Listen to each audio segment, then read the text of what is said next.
Steve Darling.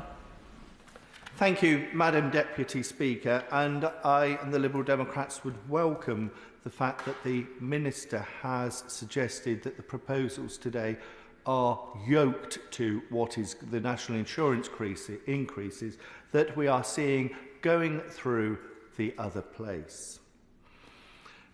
Since the general election, we've had doom and gloom until very, very recently from the Labour Party, and the uncertainty around the budget and what came out as far as the national insurance increases that are yet to hit has only put the cold hand around economic growth that we need to see pumping harder in our economy. In my own part of the world, in the West Country, that it is having a massive impact on our tourist industry.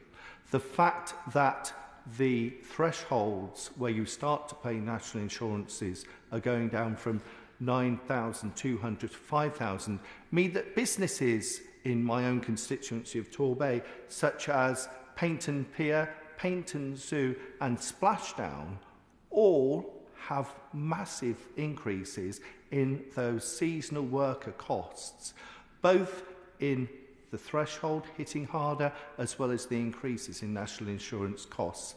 And when I speak to businesses such as Splashdown in Paignton, they tell me that actually it means that they're going to probably operate for less and maybe look and seeing how they can reduce the number of staff that they're taking on. So sadly, the national insurance increase is a jobs tax on our tourist industry as well as the rest of our economy. Madam Deputy Speaker, I'm only too well aware that the cost to hospitality is £1 billion, and that is extremely disturbing, where again people will not be taken on due to these cost pressures, and therefore it really is a jobs tax. Very happily, thank you. I do thank my honourable friend for giving way. I'm very interested in what my honourable friend is saying about the threat to jobs. Can I point out that from the other end of the country, the north of Scotland, that it's the same issue, and the loss of any jobs in the hospitality industry is very disastrous, where we don't have much employment anyway, or we'd like much more, put it that way. Steve Darling. Thank you. I am delighted with the intervention because as Liberal Democrats, we do represent from Shetland to the Isles of Scilly the full length of this United Kingdom.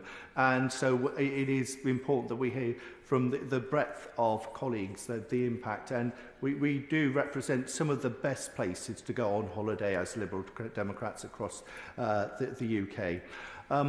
But we do have a significant high-tech industry in Torbay, and again, that manufacturing industry tells me that their owners abroad may be asking for them to offshore some of their manufacturing to places such as Taiwan, where there is where taxes on employment are significantly lower. So again, this is another significant impact of these national insurance contributions. I would also like to reflect on Bay Care, which is an outstanding social care business where Kat Hall, one of the senior managers there, tells me how this is significantly impact. Bay Care operate under really tight margins, and yet they will have to reduce services or equally limit the offers that they've got to our communities, both across South Devon and Torbay, with the reductions that we've seen in our services that will inevitably impact on the offer for social care. Finally, the voluntary sector, particularly Torbay Communities, is an outstanding service that serves the people of South Devon and Torbay, and yet we're looking at significant challenges for them with the national insurances, and the fact that they will have to reflect and see where they reduce staff and actually stop supporting some of those most vulnerable in Torbay and South Devon that are in need. So I would, with due respect to the Minister, ask them to reflect on these increases and see how they can alleviate them, particularly in areas of hospitality, social care and the voluntary sector. Thank you, Madam Deputy Speaker. If there are no further speakers, James Murray.